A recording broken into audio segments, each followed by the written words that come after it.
importance of pH in everyday life. So when we talk about pH, which actually means P stands for potens.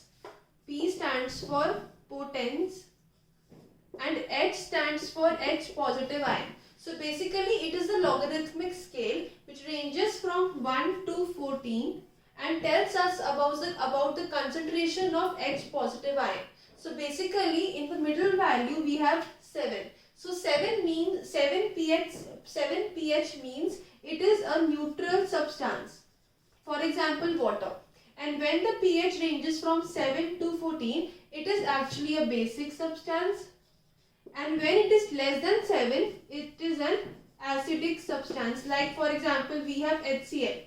It is near about 1 to 2 at the pH scale. But when we talk about the NaOH, or if we talk about magnesium hydroxide, it is near to 12 to 13 on the pH scale. So as it is nearer to 14, it will become a strong base, and when it is nearer to 1, it will become a strong acid. So this was the concept on pH. But now we also have to discuss the applications of the pH in our normal day-to-day lives. So let us now discuss the applications. So when we talk about the applications of the pH scale or the applications of the pH, we clearly define it in 4 different categories. So the important first category is the digestive system, the human digestive system. So as in the case of human digestive system, we have an organ called the stomach, and that organ secretes hydrochloric acid, and this acid is basically helpful for the digestion of various food items. Now when the stomach secretes the hydrochloric acid, which is actually a dilute acid, it starts various enzymes and it acts upon the food to digest it. Now when you talk about the HCl, it can be harmful to our stomach. So the answer is no. HCl acid is not harmful to the stomach because stomach has an inner lining which protects the organ from this hydrochloric acid. But when there is excess secretion of the hydrochloric acid in the stomach, it results into a problem known as indigestion. So during indigestion in the human beings or in the stomach, it basically leads to excessive pain. Now if you want to relieve this pain, doctors or everyone prescribe to have an antacid. Antacid is basically a compound, or it's for example some medicine which actually neutralizes the effect of that acid which is secreted in the stomach. So when we talk about the antacid, it is usually a base. So when this base reacts with the acid in the stomach, it neutralizes the effect, and thus you will relieve the pain. Now what is the concept of pH in this example?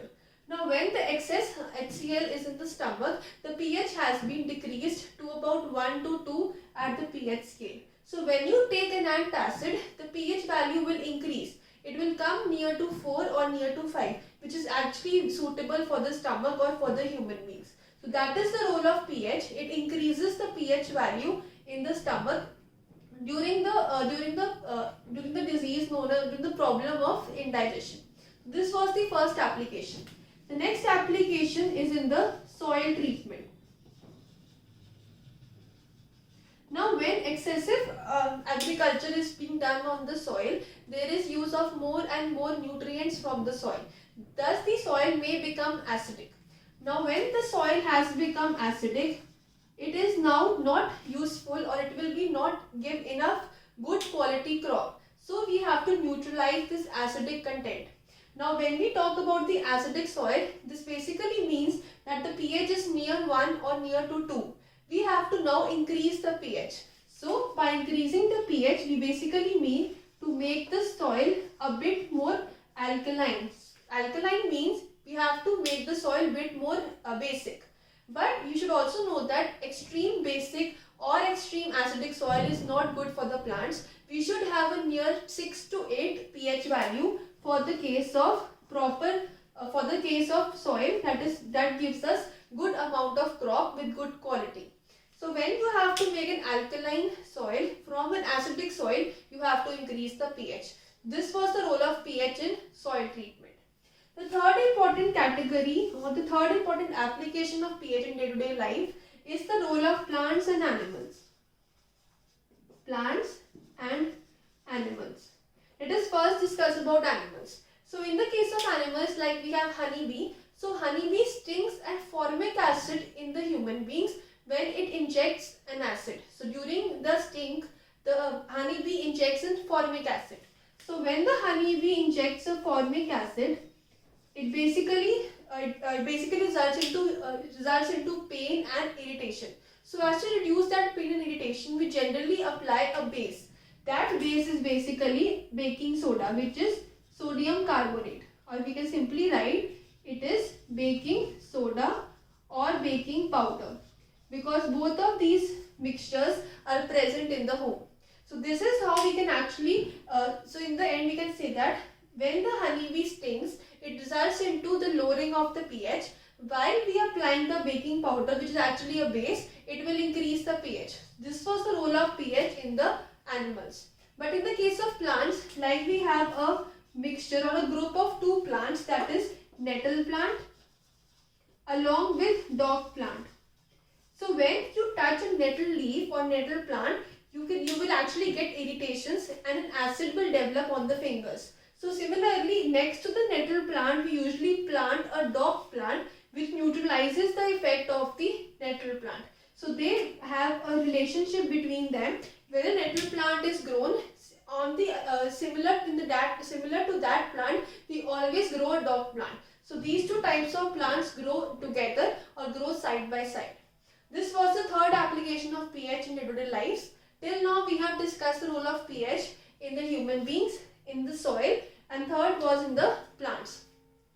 The next important application of the pH is for the copper vessels. So when we use the copper vessels for cooking or for any other purpose, it basically develops a layer around itself, which is actually copper oxide. So when copper is used in day-to-day lives, that is copper reacting with oxygen, it will produce copper oxide. And this copper oxide is basically useful, or basically we can say it is non-useful compound, so it has to be removed.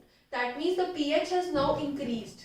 So when the pH is now increased, we have to now decrease the pH. So we generally apply vinegar, because copper oxide is basically a base. Vinegar is slightly acidic, so that will actually decrease the pH. So when it decreases the pH, it will neutralize the effect, and hence the copper vessel will become new and the additional layer, that is copper oxide, will be removed. So this was the 4 important applications of pH in our lives. Earlier we have discussed what is pH, what is the range of the scale of pH, and then the 4 important applications. In the end, we should also know that there are 3 important salts or 3 important categories of salts, and the role of pH in the salts. So there are 3 important salts. The first is neutral salt, which is actually made up of a strong acid reacting with a strong base. So for example, if I have strong acid, that is HCl, reacting with a strong base, that is NaOH, I will get a neutral salt, that is NaCl. So when you have an acid and a base, and both of them are equally strong, then you will get a salt which is actually a neutral salt. However, if you have a strong acid reacting with a weak base, now when you have a strong acid, that means the acid is stronger as compared to the strength of that base. So the salt that you will get upon the reaction of acid and base will be stronger one in the case of acid. Hence the salt will be acidic. So for example, if I take the strong acid, that is HCl, and if I take the weak base, that is aluminium hydroxide, AlOH whole thrice, we will get a salt which is AlCl3. This is actually an acidic salt because a strong acid is used in comparison to a weak base. In the third category, if we take a weak acid reacting with a strong base, so in this case we will get a basic salt. Like for example, if I have a weak acid, that is acetic acid, CH3COOH, and if I have a strong base, that is NaOH, I will get the salt which is CH3COONA. Now this is the salt which I will get, because in this case the acid is weaker and the base is stronger, hence we will get a basic salt.